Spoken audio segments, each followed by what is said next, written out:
Hello students, सत श्री अकाल जी सारे ने। वेलकम आप सभी का फिर से triple A Brad Academy online classes में।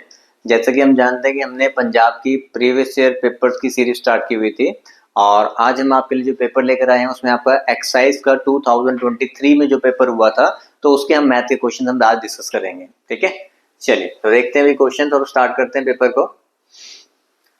एक्साइज के जो क्वेश्चन थे ना, अच्छे क्वेश्चन थे। मतलब जिसने बच्चे ने मतलब कि थोड़ा बहुत पढ़ा हुआ था ना, जो पढ़ के मतलब कि जाता है एग्जाम के अंदर, वो बच्चा क्वेश्चन बना सकता था। मतलब मॉडरेट लेवल के क्वेश्चन था, मतलब बिल्कुल इजी भी नहीं थे और बहुत ज्यादा डिफिकल्ट भी नहीं थे। जिसने स्टडी की हुई थी तो वही बच्चा बना पा रहा था। जैसे जो पटवारी वाले हमने प्रीवियस पेपर में डिस्कस किए थे, तो पटवारी वाले बहुत ही आसान लेवल के क्वेश्चन थे। ठीक है, तो वहां पे तो वो हर कोई बच्चा बना लेता था। लेकिन एक्सरसाइज के लेवल के क्वेश्चन ऐसे थे कि जहां पर बच्चे को थोड़ा सा दिमाग लगाने की जरूरत पड़ रही थी। ठीक है, तो पहले क्वेश्चन से आपको समझ में आ जाएगा। इसे number 2 raised to power 48 minus 1 is exactly divisible by two numbers between 60 and 70। वो दो नंबर से डिवाइड होता है जो 60 और 70 के बीच में है। तो नंबर 60, तो वो नंबर्स कौन से हैं? ठीक है, अब देखो, जिसको भी इसके बारे में पता है, a raised to power n minus b raised to power n। ठीक है, इक्वेशन अगर हमारे पास इस फॉर्म में होती है और n अगर हमारे पास कौन सा नंबर है, इवन नंबर है, मतलब जो पावर है ना आपके पास वो कौन सी है, इवन पावर है, then this form of number is always divisible by a plus B and a minus B.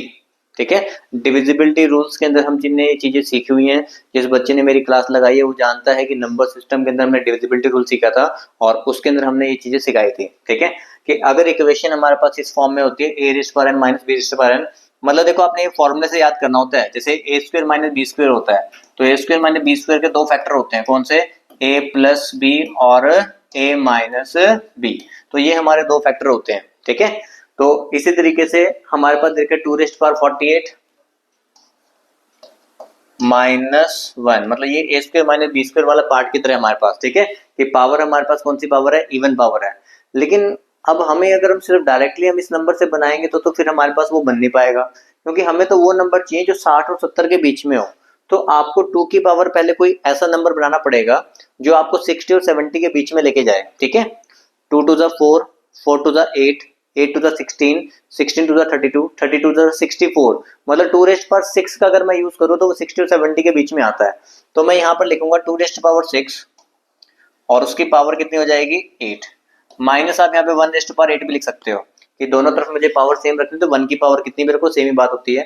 अब 2 रेस्ट पावर 6 हुआ 64, तो हमारे पास वो 64 की पावर 8 माइनस 1 की पावर 8। हमने यहाँ पे सीखा भी a raised power n minus b raised power n। अगर इक्वेशन हमारे पास इस फॉर्म में है और n जो है हमारा वो इवन नंबर है, तो then it is always divisible by a plus B and a minus B. तो ये a है और ये b है, then it is divisible by a plus B and a minus B. तो 65 और 63, तो ये हमारा आंसर है। तो पहला ऑप्शन हमारा आंसर है। जो यहाँ पर थोड़े बहुत टिक मार्क दिख रहे होंगे ना, उनको मत मार्क कर देना, वो तो किसी बच्चे ने मार्क किए होंगे, हमने तो सिर्फ उसकी स्क्रीनशॉट हमने लिया है। ठीक है, तो हमारा जो आंसर है वो क्या है, 63 एंड 65 है। समझ पाए क्वेश्चन को? दोबारा से मैं देखो बताता हूँ कि हमारे पास अगर equation a raised power n minus b raised power n और n आपका इवन है, तो it is always divisible by a plus B and a minus B. जैसे एग्जांपल से आप यहाँ से याद कर सकते हो भी a square minus b square, दो फैक्टर होते हैं a प्लस बी और a माइनस बी। अब वैल्यू चाहिए थी 60 और 70 के बीच में, तो 2 रेस्ट पावर आपने ऐसी पावर लेनी है जो 60 और 70 के बीच में आती हो। तो हमने कहा 2 to the 4, 4 to the 8, 8 to the 16, 16 to 32, 32 to the 64, तो 2 रेस्ट पावर 6। तो 2 रेस्ट पावर 6 और 6 8 का कितना होता है, 48, ऊपर पावर 8 होगी, माइनस 1 की पावर 8 लिख लिया। अब 2 रेस्ट पावर 6 64 हुआ, 64 की पावर 8 माइनस 1 की पावर 8 हमारे पास इस इक्वेशन में बन गया। तो a प्लस बी और a माइनस बी 64 प्लस 1 और 64 माइनस 1, तो हमारा आंसर 63 और 65। ठीक है, तो जिस बच्चे ने देखो ये पढ़ा हुआ था तो वही बच्चा इस क्वेश्चन को बना पाया था, जिस बच्चे ने नहीं पढ़ा था वो नहीं बना पाया था। ठीक है जी, चलो अब ये बनाओ। ये क्वेश्चन भी मतलब कि पता नहीं कब से, पिछले कितने सालों से हम क्वेश्चन क्लास में ही करवाते आ रहे हैं, क्लास का ही क्वेश्चन है ये। ठीक है, क्लासेस के अंदर ये क्वेश्चन करवाया जाता है। ठीक है, और एचसीएफ एलसीएम का ये क्वेश्चन है, स्क्वायर टाइल्स वाला क्वेश्चन आता है और 2 बार एग्जाम पेपर में ऑलरेडी ये आ चुका है। ठीक है, आपको विजिबल है, ठीक से चेक कर लेते हैं। हाँ जी, सही है।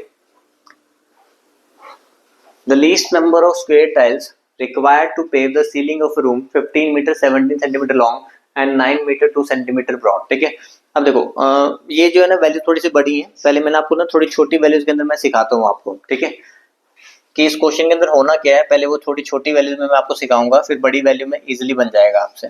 ठीक है, जैसे मैं जो लेंथ है ना वो जैसे ये 15 मीटर 17 सेंटीमीटर, उसकी जगह सिर्फ मैं 36 मीटर लिख रहा हूँ, और जो ब्रेड्थ है ना 9 मीटर 2 सेंटीमीटर की जगह पे उसकी जगह पे मैं 28 मीटर लिख रहा हूँ।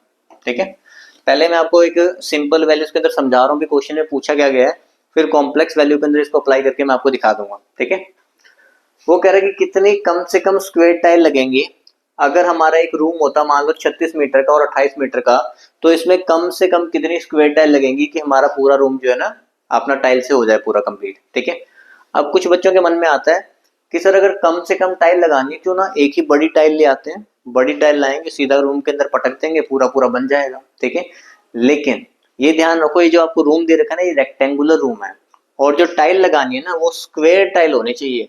तो आप लोग ऐसा नहीं कर सकते कि एक ही टाइल लाके पटक दो वहां पे। ठीक है, तो स्क्वायर टाइल निकालनी है, और अगर कम से कम टाइल लगानी है आपने तो टाइल का साइज भी मुझे बड़े से बड़ा चाहिए है। कम से कम टाइल लगानी है तो टाइल का साइज चाहिए बड़े से बड़ा। तो आपने ये देखना है लेंथ और ब्रेड्थ, लेंथ और ब्रेड्थ में हाईएस्ट कॉमन फैक्टर वो सबसे बड़ा नंबर कौन सा है जो इन दोनों को डिवाइड कर दे। तो 36 और 28 को जो डिवाइड कर दे वो कौन है, 4 है। जो 36 को भी डिवाइड कर दे और जो 28 को भी डिवाइड कर दे, मतलब 28 की भी लाइन पूरी पूरी बने 4 4 4 4 4 4 करके, 36 की भी लाइन 4 4 4 करके पूरी बन जाए। ठीक है, मतलब ऐसा नहीं होना चाहिए कि आधी अधूरी कोई ईंट बच गई टाइल बच गई तोड़ के लगा दी, नहीं, पूरा कंप्लीट हमें चाहिए। ठीक है, तो 36 और 28 का लेंथ और ब्रेड्थ का हमने हाईएस्ट कॉमन फैक्टर लेना था, तो वो कितना आ गया 4। मतलब जो टाइल का साइज है ना वो क्या होगा 4/4 होगा, टाइल का जो साइज है वो क्या होगा 4/4।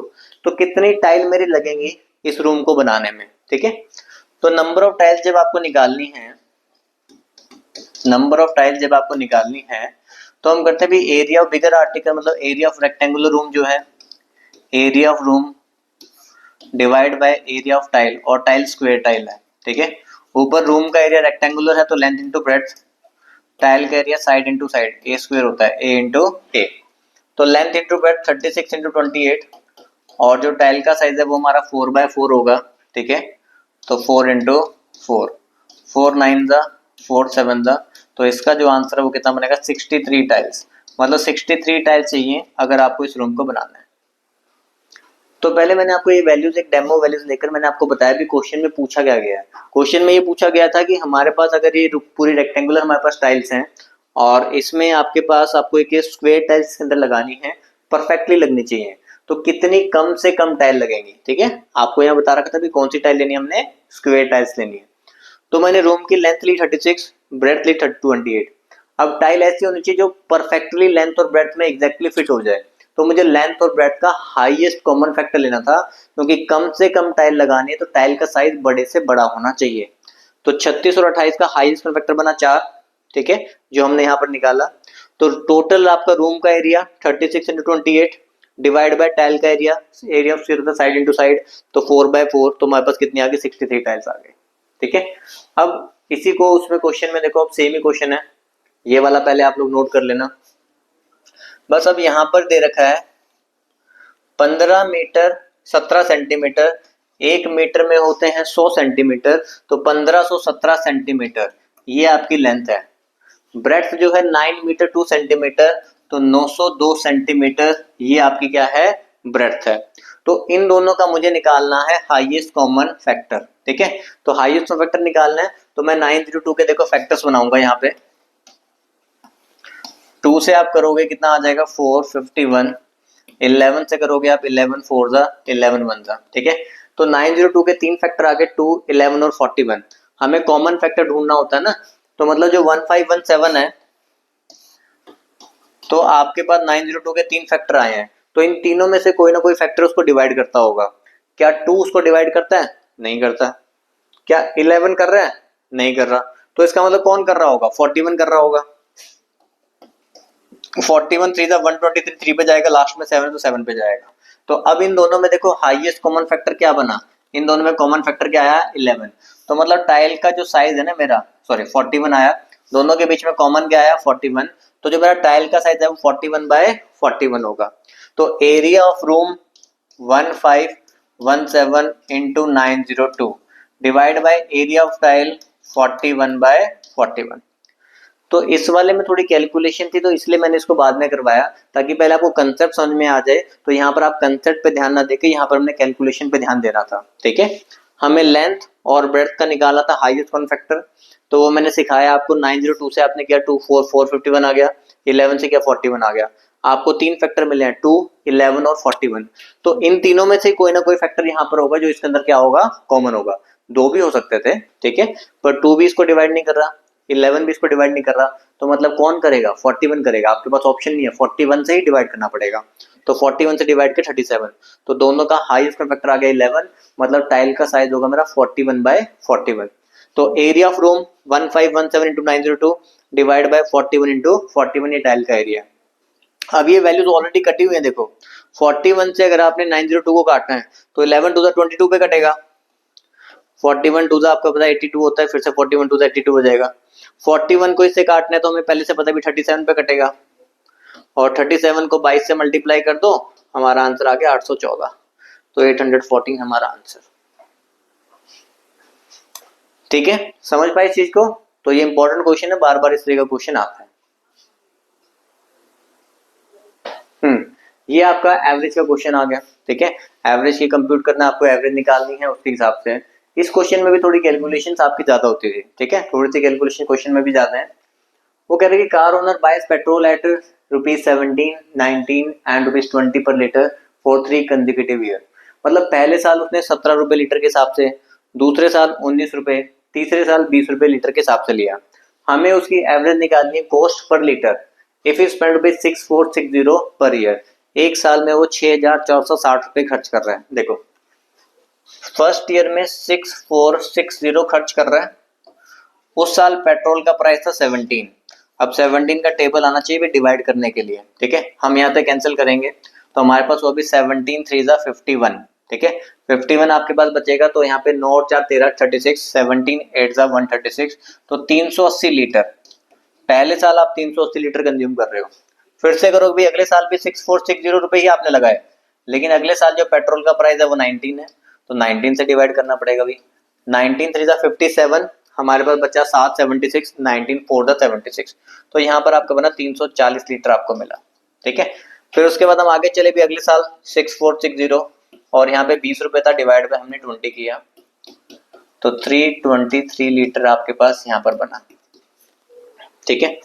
तो हमसे पूछा गया है कि कॉस्ट पर लीटर, तो कॉस्ट पर लीटर, 1 लीटर की कॉस्ट कैसे आएगी, टोटल आपने 3 साल में कितने रुपए खर्च किए डिवाइड बाय टोटल कितना लीटर आपको मिला, ठीक है। हमें तीनों सालों की एवरेज निकालनी है ना। एवरेज क्या होता है, एवरेज होता है sum of all observation divide by number of observation. Average क्या होता है, sum of all observation divide by number of observation, कि टोटल साल में, तीनों साल में आपने खर्चा कितना किया, तो 6460 एक साल का, तो 3 साल का मल्टीप्लाई बाय 3, ठीक है। और टोटल 3 साल में आपने कितने लीटर खर्च किया, वो लीटर आप ऐड करोगे, 380 340, 300 से 680 720, तो ये हो गया। 720 के अंदर 300 जोड़ दो 1020, और 23 वो 1043 डिवाइड बाय 1043, ठीक है। अब 1043 भाई किसी टेबल में जाता नहीं है, आप 3 से ऊपर को मल्टीप्लाई कर लो, ठीक है। 300 3 6 18 हो गया आपके पास, 12 13 और 3 6 18, 18,380।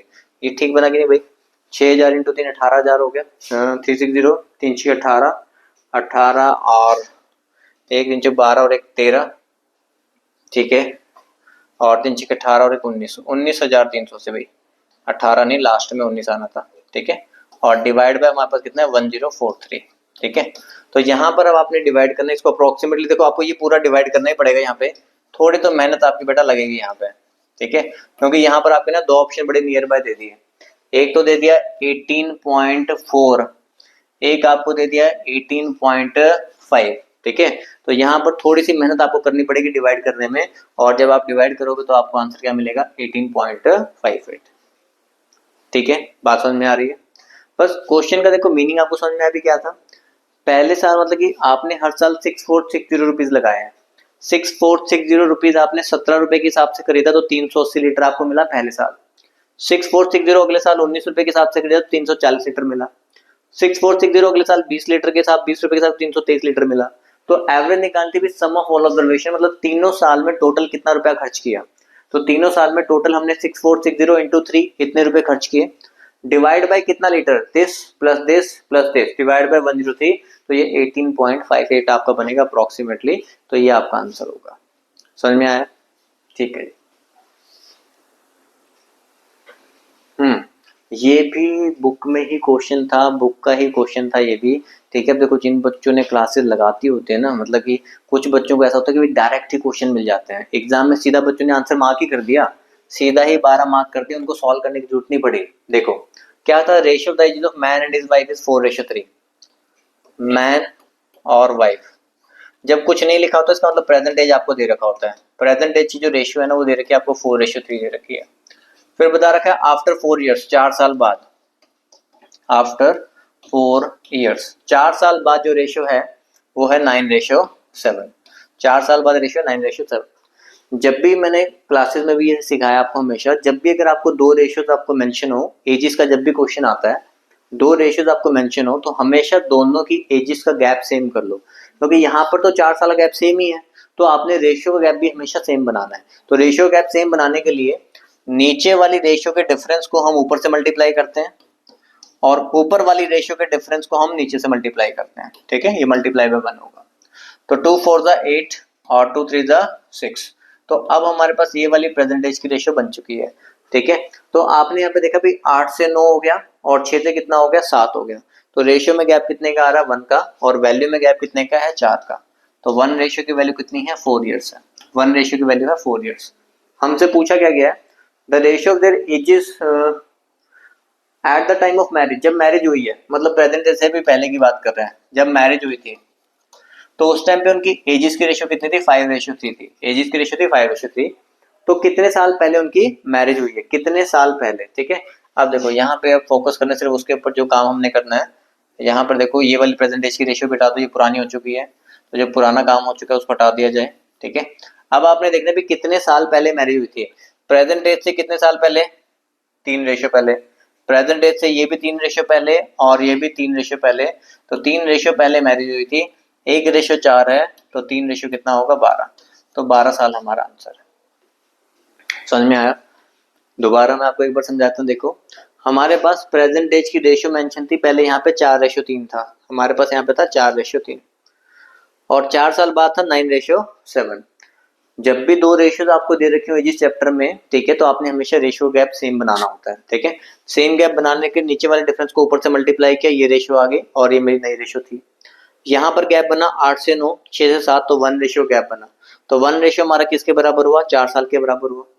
आपको मैरिज के टाइम की रेशियो आपको बता रखी कितनी है, 5:3 है। तो यहाँ पर देखो 8 से 5 कितने साल पहले, 3 साल पहले। तो 3 साल पहले हमारे पास मतलब 3 रेशियो की वैल्यू निकालनी है, तो 1:4 है, तो 3 रेशियो कितना होगा, 12। तो 12 ईयर्स हमारा आंसर। ठीक है, समझ में आ गया?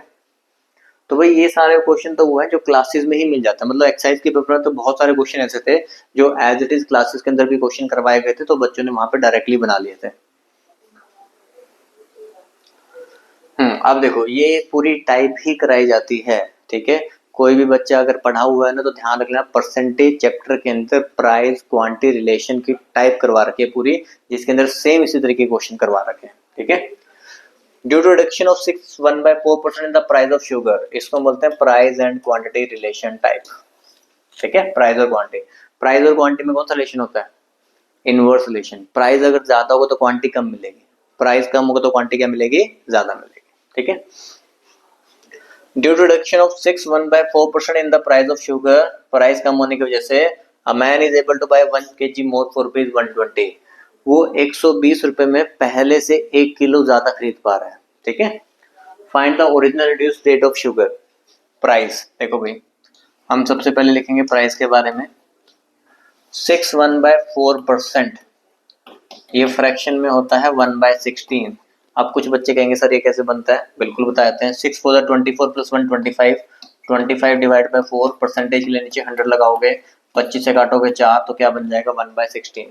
ठीक है, तो ओरिजिनल और न्यू प्राइस, ओरिजिनल प्राइस और न्यू प्राइस। तो ओरिजिनल प्राइस अगर देखो हमने 6 1/4 निकाला 1/16, 16 मेरा ओरिजिनल प्राइस है और ये रिड्यूस हो रहा है, तो 16 माइनस 1 नया प्राइस क्या होगा आपका 15।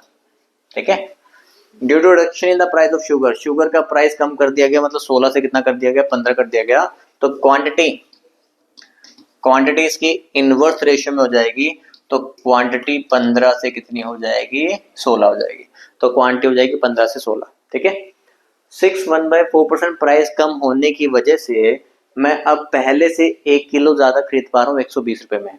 मतलब देखो सिंपल सा मतलब ये है, पहले आप 120 रुपए, मान लो कल आप गए थे 120 रुपए लेके दुकान पे, ठीक है, तो 120 रुपए दुकान पर लेके गए तो उसने आपको 4 किलो चीनी दी। ठीक है, 120 रुपए आप लेके गए, 4 किलो चीनी दी, तो 1 किलो का जो प्राइस है वो कितना हुआ 30 रुपए।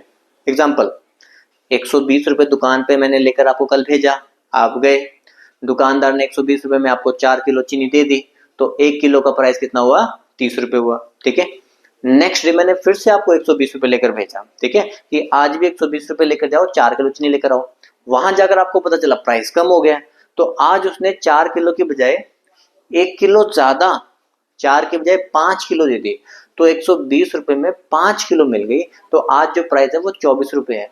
तो पहले 30 था, आज कितना हुआ 24 हुआ, क्योंकि क्वांटिटी आपको पहले से ज्यादा मिल रही है। तो वही काम हमने यहाँ पर करना है। देखो हमारी जो क्वांटिटी है पहले 15 मिल रही थी, अब 16 मिल रही है, तो क्वांटिटी में इंक्रीज है 1 रेशियो का, और वैसे क्वांटिटी में इंक्रीज कितने का है 1 केजी का है, तो 1 रेशियो की वैल्यू हो गई 1 केजी,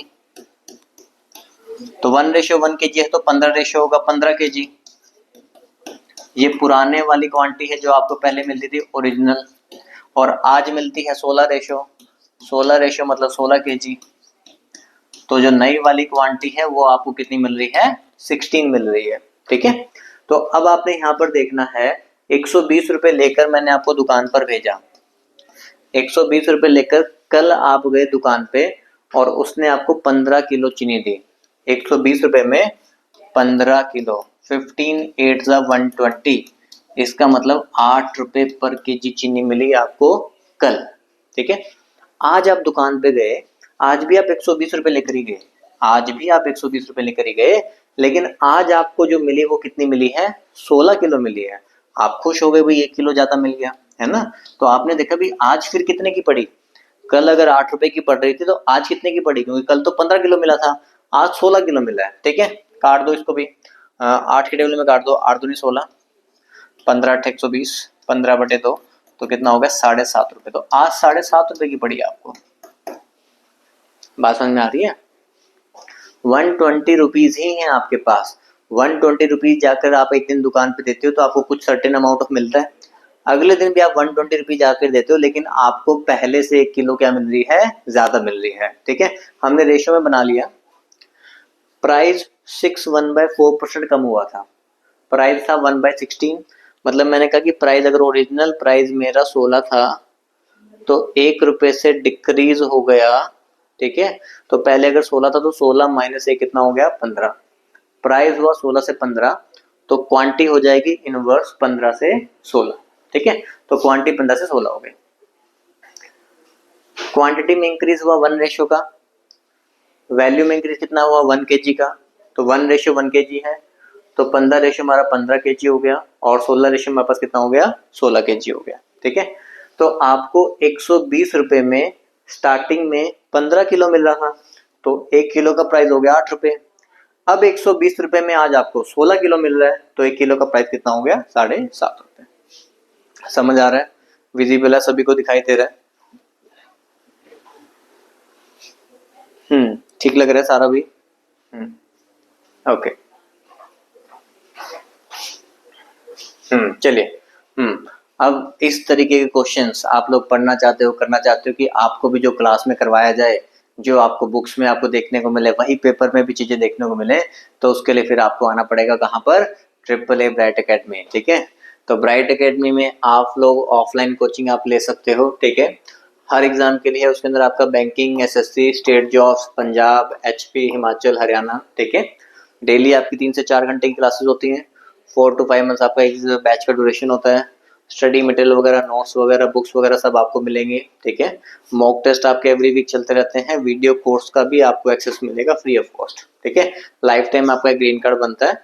और इसके अलावा भी आप कुछ इन्फॉर्मेशन लेना चाहते हैं तो आप हमें इस नंबर पर कॉन्टेक्ट कर सकते हैं, ठीक है जी। चंडीगढ़ के अलावा अगर आप हमारी किसी और दूसरी ब्रांच के नियर बाय रहते हैं तो उनके भी कॉन्टेक्ट नंबर मैं आपके साथ शेयर कर रहा हूँ, तो आप उनसे भी बात कर सकते हैं, ठीक है। चंडीगढ़ में आप आना चाहते हैं तो ये नंबर है। मोहाली में आना चाहते हैं, मोहाली में है फेज 7 में, ठीक है। और हर जगह पे ना अभी 9 सितंबर से न्यू बैचेस स्टार्ट हो रहे हैं, तो जो भी बच्चे आना चाहते हैं वो 9 सितंबर से न्यू बैचेस को ज्वाइन कर सकते हैं, ठीक है। पटियाला, लुधियाना, संगरूर, जालंधर, गुरदासपुर। आपको पता है भाई 1000 पटवारी की वैकेंसीज के लिए बोला गया है, तो भाई इंतजार मत करो। बच्चे पता है क्या करेंगे, मैं आपको बता रहा हूँ क्या करने वाले हैं। जब पटवारी का एग्जाम निकलेगा ना, वो कहेंगे उस टाइम हमें कोचिंग लेनी है। जब एग्जाम निकलेगा तब रह जाएंगे 1.5-2 महीने, ठीक है। फिर वो लगाएंगे क्रैश कोर्स, उसमें हो जाएगा दिमाग क्रैश, ठीक है। और कुछ नहीं होगा, पेपर क्रैश नहीं होगा, खुद ही क्रैश हो जाता है बच्चा, ठीक है। आपको तैयारी करने भी आप 4-5 महीने आराम से बैठ कर तैयारी करो। सरकारी नौकरी 1-2 महीने में नहीं लगती। ऐसा नहीं कह रहा कि मैं क्रैश कोर्स में बच्चे क्लियर नहीं करते, क्रैश कोर्स में बच्चे क्लियर करते हैं, लेकिन देखो हर बच्चे की अपनी एक कैपेबिलिटी होती है, अपनी एक कैलिबर होता है, सबका अलग अलग होता है, ठीक है। तो अपने हिसाब से आप लोगों ने सोच के चलना है कि आपको 4-5 महीने पहले तैयारी करनी है कि लास्ट के 2 महीने में तैयारी करनी है, ठीक है। तो इन सेंटर्स पे आप लोग यहाँ पे ज्वाइन कर सकते हो। कोई मुझसे पढ़ना चाहता है तो वो मोहाली हमारी अकेडमी में ज्वाइन कर सकता है। हाँ जी, कोई किसी एकेडमी के भी नियर बाय नहीं है, बहुत ही दूर रह रहे हैं, ठीक है, लेकिन वो वीडियो कोर्स से पढ़ना चाहते हैं तो ब्राइट एकेडमी की एप्लीकेशन आप लोगों ने डाउनलोड करनी है। प्ले स्टोर पे जाना है, वहाँ पे ब्राइट एकेडमी की एप्लीकेशन आप डाउनलोड करोगे तो सारा वीडियो कोर्स वगैरह आपको वहाँ पर मिल जाएंगे, जो भी आप एग्जाम के लिए चाहते हो, ठीक है। वीडियो कोर्स मिलेगा, फुल सिलेबस कवर होगा, वीडियोस होंगी, पीडीएफ नोट्स होंगे, डेमो वीडियोस भी देख सकते हो, free quiz and mock test लगा सकते हो, can watch any number of time, कितनी नंबर बार भी देखो, ठीक है। 1 साल की वैलिडिटी भी मिलेगी, एप्लीकेशन डिस्क्रिप्शन में डाल देंगे। और भी कुछ फर्दर इंक्वायरी है तो आप इस नंबर पर कांटेक्ट कर सकते हो, ठीक है जी। चलिए अब बढ़ जाते हैं अपने नेक्स्ट क्वेश्चन की तरफ। देखो जरा इसको,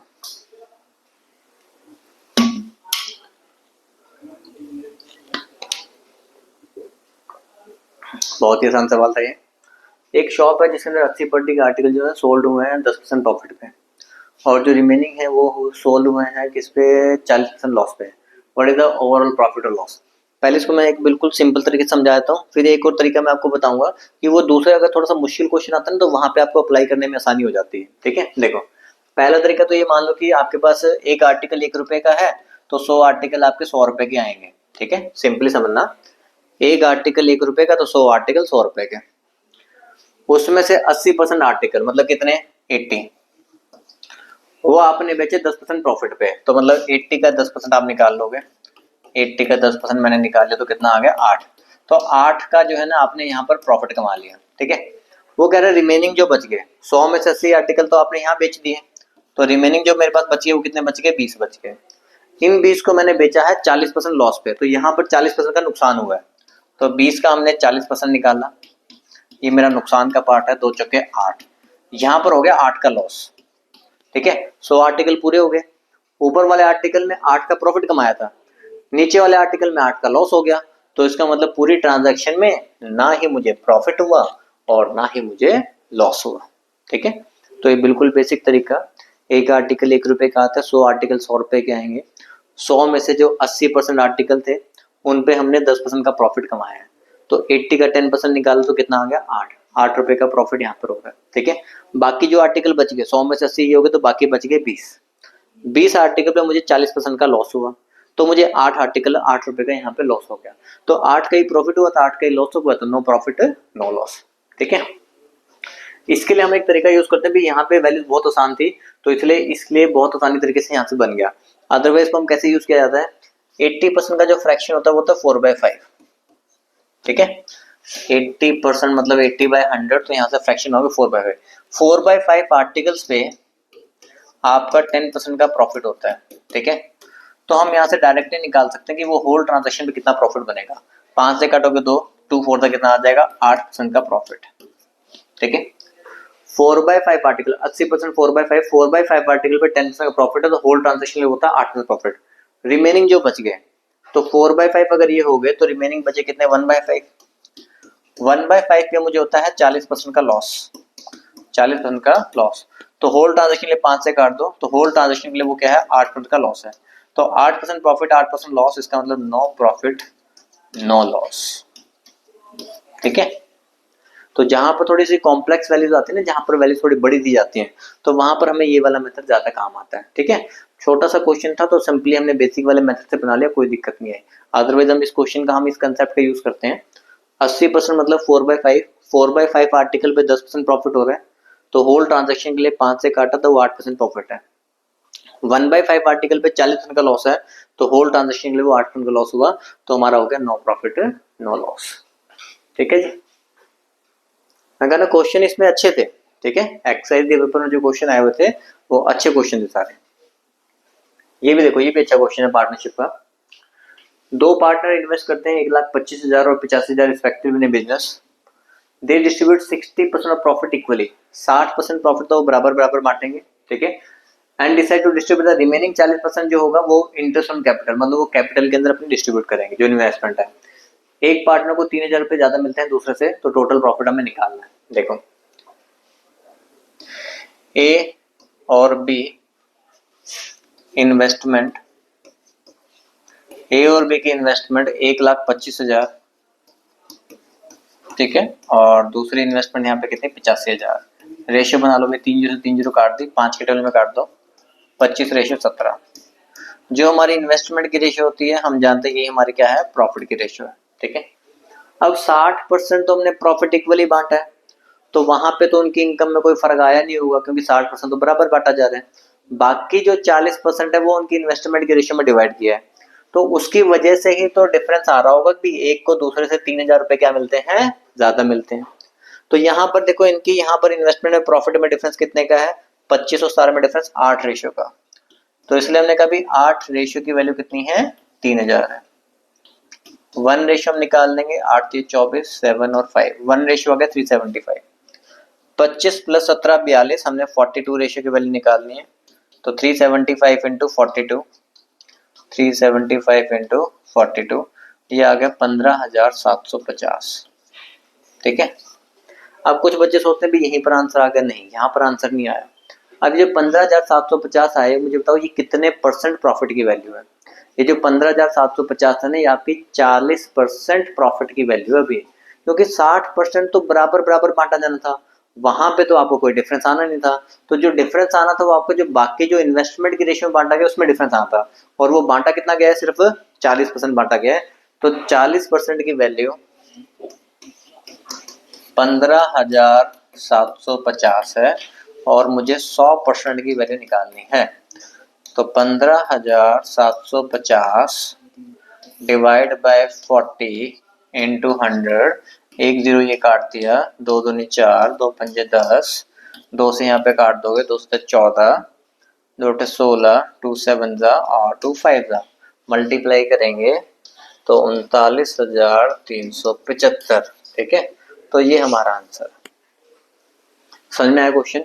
यही वाले क्वेश्चन होते हैं जो आपके थोड़े अच्छे क्वेश्चन होते हैं जो एग्जाम में आते हैं, जहां पर कुछ परसेंटेज कहीं और बांटता है, कुछ परसेंटेज कहीं और बांटता है। ठीक है, दोबारा एक बार समझना ध्यान से। ए और बी की ये इन्वेस्टमेंट थी, इन्वेस्टमेंट की रेशियो वही मेरी प्रॉफिट की रेशियो। अब टोटल प्रॉफिट होता है 100%, 100% में 60% बांटना है बराबर, तो वहां से तो बराबर बराबर मिलेगा, वहां पर उनमें कोई डिफरेंस नहीं आएगा। बाकी जो 40% बचेगा वो उनकी इन्वेस्टमेंट की रेशियो में बांटना है। तो जो वो जो 40% था उसको जब इन्वेस्टमेंट रेशियो में बांटा, तो एक पर्सन को दूसरे से 3,000 रुपए ज्यादा मिल गए। तो हमने देखा इसको इससे रेशियो में कितना ज्यादा मिला, 8 रेशियो। तो 8 रेशियो की वैल्यू 3,000, एक रेशियो निकालिए कितना हुआ 375, टोटल 25 + 17 टोटल 42 रेशियो हमने निकालिए 15,750। तो जो 15,750 है ना, ये सिर्फ 40% प्रॉफिट का पार्ट है। तो 40% प्रॉफिट की वैल्यू इतनी है, तो 100% का कितना होगा वो हमने निकाल लिया 39,375। ठीक है, चलिए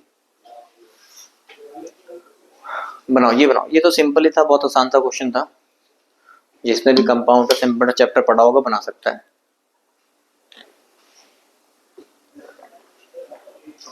डिफरेंस बिटवीन कंपाउंडर्स ऑन ₹1,000, 5,000 के ऊपर for 1 year at the rate 4% per annum compounded yearly and half yearly. ठीक है। एक बार तो आपको कह रहा है ईयरली लेना है, एक बार आपको क्या करना है, हाफ ईयरली लेना है, ठीक है। 5,000 रुपए के ऊपर अगर आप ईयरली बनाओगे एक साल का, तो वो तो एक ही लाइन बननी है और रेट आपका 4% ही रहेगा। तो 5,000 का आप 4% निकाल लोगे तो हमारे पास कितना आया, 200 रुपए, ठीक है। यहाँ पर बस 200 रुपए, ईयरली में इतना ही होना है। हाफ ईयरली में अब एक साल के हाफ बनाएंगे तो एक साल का हाफ जो होगा दो पार्ट्स में डिवाइड हो जाएगा, 6 मंथ और 6 मंथ में। तो 5,000 रुपए के ऊपर अब आपका 6 मंथ और 6 मंथ के हिसाब से बनेगा ए और यहाँ पर क्या होता है आपका बी होता है, ठीक है। अब यहाँ पे जो रेट है वो भी हाफ हो जाएगा, रेट पहले 4 था तो 4 डिवाइड बाय 2, तो रेट आपका कितना हो जाएगा 2%। तो अब आप 5,000 रुपए के ऊपर 2% लगाओगे, 5,000 रुपए के ऊपर आपने 2% लगाया तो आपको मिला 100 रुपए और यहाँ पर भी कितना होगा 100 रुपए। अब इंटरेस्ट के ऊपर इंटरेस्ट, ए के ऊपर जो आपको इंटरेस्ट, जो पहले साल में आपको इंटरेस्ट मिला है उसके ऊपर आपको अगले साल इंटरेस्ट मिलेगा, तो 100 रुपए के ऊपर 2% लगाओगे तो कितना आएगा 2।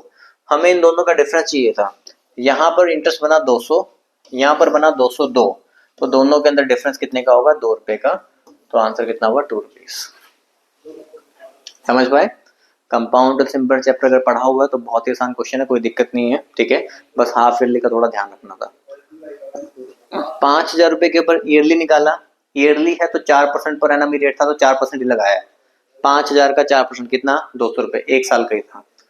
अब हाफ ईयरली है तो एक साल के दो पार्ट डिवाइड हो जाएंगे, हाफ ईयरली का मतलब 6-6 महीने के हिसाब से टाइम को डिवाइड करना होता है। तो एक साल के आपके दो पार्ट्स बन गए, जो रेट आपका 4% था उसकी जगह पे कितना यूज होगा 2% यूज होगा। तो 5,000 का हमने 2% निकाला कितना आया 100 रुपए, ये भी 100 रुपए, और 100 का 2% निकाला कितना आया 2 रुपए। तो दोनों के कंपाउंडर्स का डिफरेंस हमसे पूछा गया था, तो आंसर कितना आ गया 2 रुपीज। टाइम एंड वर्क का क्वेश्चन, और हर क्लासेस के अंदर ये क्वेश्चन हर एक ही कराते हैं, देखें सभी कराते हैं।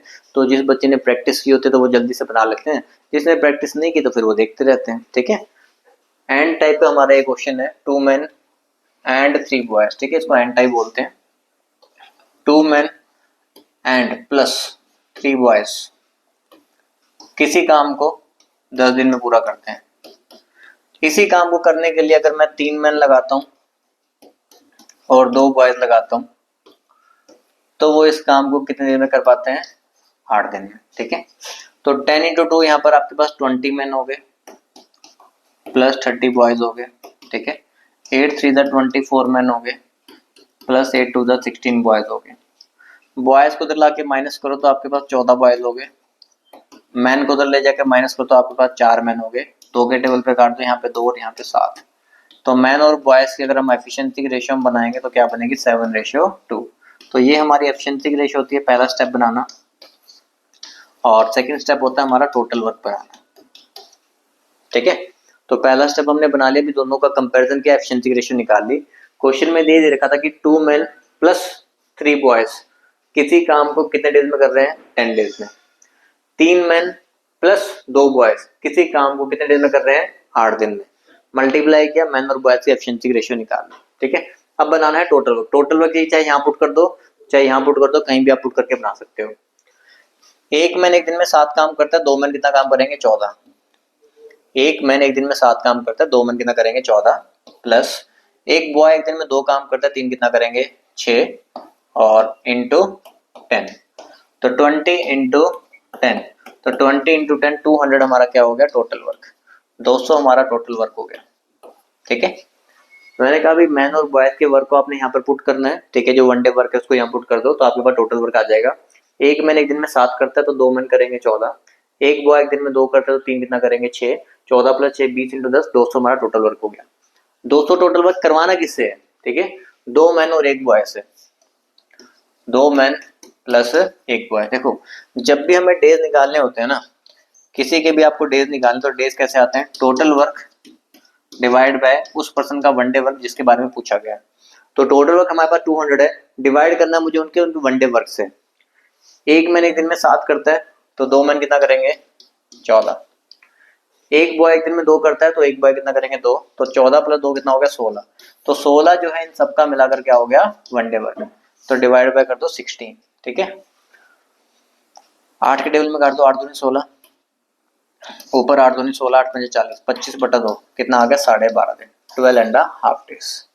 ठीक है, तो 12.5 डेज हमारा आंसर। समझ आया सभी को? ठीक है, देखो थोड़ा बहुत आपको कहना है कि देखो हम हर चैप्टर के क्वेश्चन कर रहे हैं, कंपाउंड से कर रहे हैं, एवरेज का कर रहे हैं, आपका ये मैन वुमेन वाला कर रहे हैं, आपका टाइम एंड वर्क कर रहे हैं, तो कुछ तो चैप्टर्स की आपको नॉलेज होनी चाहिए ना, तभी तो आपको क्वेश्चन समझ में आएगा। ठीक है, मतलब जिस बच्चे ने चैप्टर्स पढ़े हुए होंगे तो वो इन चीजों को समझ सकता है। अब जिस बच्चे ने कभी टाइम एंड वर्क मान लो पढ़ा ही नहीं है, ठीक है, तो उस बच्चे को फिर ये क्वेश्चन समझ में आने में दिक्कत रहेगी। ठीक है, तो उसके लिए तो उसको स्टार्टिंग से सारा सीखना पड़ेगा पहले। स्टार्टिंग से जब वो सारा सीखेगा तो उसके बाद उसको चीजें समझ में आएंगी। ठीक है जी, चलो ये बनाओ। अब देखो ये जो क्वेश्चन है टाइम एंड डिस्टेंस क्वेश्चन है, टाइम एंड डिस्टेंस क्वेश्चन है। अब ये एक अच्छे लेवल का क्वेश्चन होता है, मतलब कि इसके लिए आपको एक जो फॉर्मूला हमने जो सिखाया हुआ है, जो थ्योरम प्रूव करके हमने पूरा समझा के बनाया हुआ है, तो वो बच्चे को समझ में आया होना चाहिए। उसने बच्चे ने एग्जाम में मतलब ये पहले से क्वेश्चन सॉल्व कर रखा होगा ना, तो एग्जाम में बना पाता है, अदरवाइज फिर बच्चा बना ही नहीं पाता नहीं तो। ठीक है, यहाँ पे एक डिस्टेंस निकालने का फॉर्मूला होता है, वो होता है आपका S1 into S2 upon difference of speed multiply difference of time. ठीक है, अब इसके लिए पूरी थ्योरम हमने सिखा रखी है भी ये किस तरीके से बनता है फॉर्मूला। ठीक है, तो अभी तो हम डायरेक्टली हम इसको यहाँ पर अप्लाई करने वाले हैं। ठीक है, वो कह रहा है कि man cover a certain distance on a toy train. ठीक है, कोई डिस्टेंस वो कवर करता है। Had the train move 4 kilometre faster, अगर ट्रेन अपनी स्पीड से 4 ज्यादा से चली होती, it would have taken 30 minutes less, उसको 30 मिनट कम लगते हैं। ठीक है, तो यहाँ तो हमें कोई स्पीड मेंशन नहीं है, लेकिन आपको ये तो बताया ना कि अगर वो अपनी स्पीड से 4 ज्यादा से चलती, मतलब ओरिजिनल स्पीड, अगर मैं कहता हूँ कि ओरिजिनल स्पीड एक्स के बजाय यहाँ लिख लेते हैं। ठीक है, चलो यहीं लिख लेते हैं, ओरिजिनल स्पीड एक्स के बजाय S1 मैंने स्पीड ली है, ओरिजिनल स्पीड एक्स के बजाय कितने से चले, x+4 से चले। ओरिजिनल स्पीड x के बजाय had the train move 4 kilometre far faster, हमने कहा x के बजाय ये S1 हुआ, x+4 से चले, डिफरेंस ऑफ स्पीड, स्पीड में डिफरेंस कितना कहा 4 का, तो उसको क्या लगेंगे 30 मिनट कम लगेंगे, तो उसको 30 मिनट कम लगेंगे। मिनट्स को आवर्स में कन्वर्ट कर लो, डिवाइड बाय 60। ये हमने एक इक्वेशन बनाई इस फॉर्मूले से। अब ऐसी एक सेम कंडीशन आपको और बता रखी होती है, वो कंडीशन भी आप बनाओगे। If it move 2 kilometre per hour slower, अगर वो अपनी स्पीड से 2 कम से चलती। ठीक है, मतलब x के बजाय स्पीड को 2 से कम कर दो, x-2, तो स्पीड का डिफरेंस तो हमारे पास 2 का हो गया, तो उसको 20 मिनट ज्यादा लगते हैं, 20 मिनट ज्यादा लगते हैं, ये टाइम का गैप हो गया हमारा, और डिवाइड बाय 60 आवर्स में कन्वर्ट कर लिया, तो दोनों ही डिस्टेंस की इक्वेशन हो गई। ये भी मेरी डिस्टेंस निकालने की इक्वेशन है और ये भी मेरी डिस्टेंस निकालने की इक्वेशन है, जिसको हमने इक्वेट करना है। ठीक है, देखो जरा इसको।